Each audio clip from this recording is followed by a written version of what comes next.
Salon All for Content, ici au Quai Grenelle, 4e édition de ce salon où la stratégie et les solutions pour les communications de marque sont au centre de l'attention. J'ai l'honneur et le plaisir de recevoir avec moi aujourd'hui Julien Comte, cofondateur de Makidoo, et juste à ma gauche, Véronique Moulin, la directrice marketing et commerce de cette même entreprise. Bonjour à vous deux. Bonjour. Bonjour, bonjour. Très heureux de vous avoir ce soir. On va parler de Makidoo. Moi, la première chose qui me vient à l'esprit sur Makidoo, c'est l'exotisme de ce nom. Julien, d'où vient ce joli mot Makidoo? Alors oui, à ce qui paraît, il y a une forme d'exotisme. Alors pour la partie officielle, Makidoo est une contraction de Make It Do. On fait faire de la vidéo et on permet de faire faire de la vidéo à nos clients. Et puis pour la petite histoire, effectivement, c'est le Makikata emblématique de Madagascar, d'où une partie de ma famille vient, et voilà, de l'océan Indien. Donc ça a été l'occasion de trouver et un nom et un animal qui permettait d'identifier une marque assez rapidement.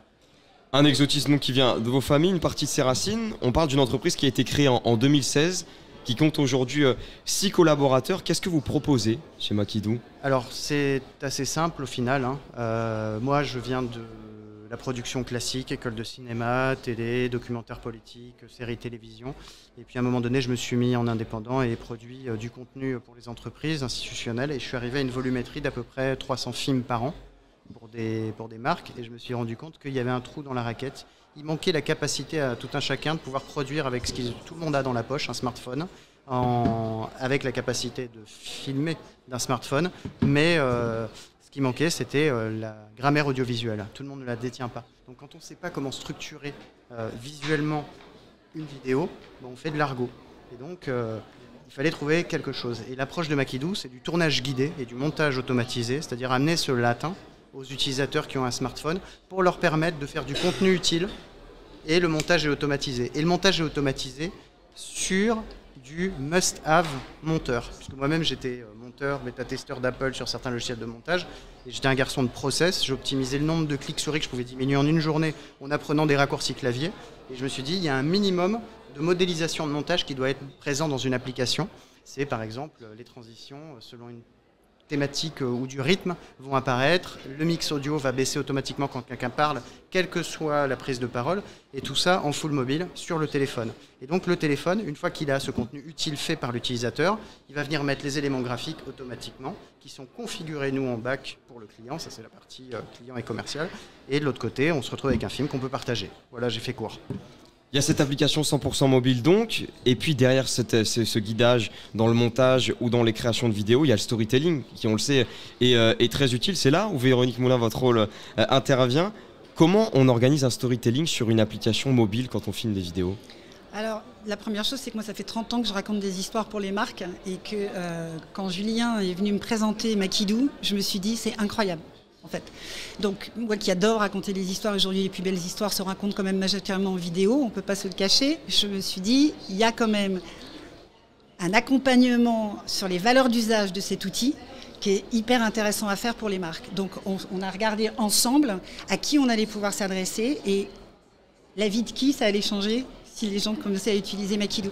Et donc aujourd'hui, dans le storytelling, on va dire qu'il y a des grandes catégories. Il y a les agences de communication qui sont présentes aujourd'hui et qui ont des clients qui rêvent de raconter des histoires et qui peuvent être nos intermédiaires et nos ambassadeurs auprès de ces marques. Il y a tout ce qui est communication interne, ressources humaines, puisqu'aujourd'hui on est persuadé que le collaborateur est au centre de toutes les stories d'une marque et que c'est lui qui va devenir le porte-voix de cette marque. Donc on accompagne les marques pour qu'ils donnent la parole à leurs collaborateurs, et l'outil permet non seulement de faire ces vidéos facilement, mais de les partager au plus grand nombre pour une homogénéité éditoriale, graphique, qui rassure les marques et qui fait que derrière ils peuvent diffuser ces messages, que ce soit sur 3000 personnes, voire 30 000. Et enfin, on est persuadé que la formation est également un secteur qui a besoin de raconter de belles histoires avec ce type d'outils, les étudiants, les formations en entreprise, etc. Donc c'est ce qu'on a voulu mettre en place, c'est la raison pour laquelle nous sommes à ce salon, notamment aujourd'hui. Un storytelling donc essentiel pour bien raconter une histoire, mais surtout deux manières de fonctionner, Julien. Ce sont soit en utilisant directement son téléphone, soit en écrivant un scénario de toute pièce. Vous pouvez m'en dire plus sur ces deux manières de fonctionner? Alors il y a l'approche licence, où un utilisateur va être un maker, quelqu'un qui va fabriquer son contenu à la demande, il va choisir son template, il va faire son film. c'est le mode production. Et puis il y a le mode un petit peu plus délégation, où là je vais choisir un scénario que je vais envoyer à une communauté. Par exemple, si je veux donner la parole à tous mes clients sur un produit et avoir un retour produit, plutôt que d'aller les voir et aller faire le film et revenir et potentiellement avoir oublié des choses, je vais leur envoyer à eux un code qui va leur activer un scénario, et ça va me garantir d'avoir de manière homogène un contenu éditorialisé qui va être fait par une large communauté. Voilà. Et après on va plus loin comme ça en gamme sur des usages où par exemple un administrateur va pouvoir récupérer ce contenu fait par des tierces et le modérer et demander à refaire, à changer, et directement l'utilisateur final sur... Voilà, on a différentes étapes d'évolution technologique en plus qui permettent de le faire. Quand des intentions communes sont partagées, comme c'est le cas avec cette deuxième manière de fonctionner, ça permet justement d'avoir un rendu unanime. J'ai une autre petite requête, le format vidéo. On sait tous que filmer des vidéos sur son téléphone, c'est un format unique. Comment se présente le format, le rendu final sur Makidoo ? On sera sur un rendu dont la valeur ajoutée n'est pas dans l'esthétique de l'image, mais dans la structure de l'image, l'éditorialisation du contenu. C'est-à-dire que n'importe qui peut raconter une histoire aujourd'hui avec un contenu extrêmement esthétisé. Il n'y aura pas de fond, il n'y aura pas forcément de fond. Et du coup, avec Makidoo, ce qu'on garantit, c'est qu'il y ait cette structure qui raconte une histoire. Par exemple, si je vous dis, vous vous souvenez de l'anniversaire et du mariage de un tel, eh bien, certaines technologies, aujourd'hui, ça va être des flashs. Avec Makidoo, c'est comme si vous aviez tout de suite l'histoire, ça garantit qu'il y a une histoire, un début, une fin. Ça va être un lancement, une relance, un sujet, etc. Pour quelqu'un qui ne sait pas raconter une histoire en vidéo, le fait d'avoir cette structure-là et les indications, tournage guidé, qui vont faire ce contenu utile, et l'export qui va être automatisé, on va avoir cette garantie de structuration. Alors tout le monde n'a pas envie de faire un contenu, ça a ses limites bien évidemment, qui n'est pas forcément ultra esthétisé, mais on va avoir la possibilité de commencer à produire sérieusement du snack content. Le mot à ne pas dire, c'est le contenu jetable, on ne veut pas dire, mais c'est la réalité. La durée de vie d'un contenu sur Twitter, c'est 10-12 secondes, donc les réseaux sociaux sont là. Pourquoi aller dépenser des budgets traditionnels, historiquement, et je viens du métier, sur des canaux de diffusion dont la durée de vie des formats réduit finalement en fait la valeur du format, pourtant voilà.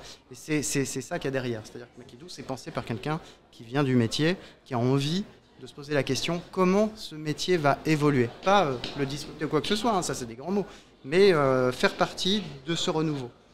Un format donc qui se renouvelle mais qui reste tout aussi utile. L'autre utilité que vous pouvez apporter sur ce salon avec Makidoo, Véronique, c'est justement pour une fois de donner la parole aux collaborateurs qui sont présents ici.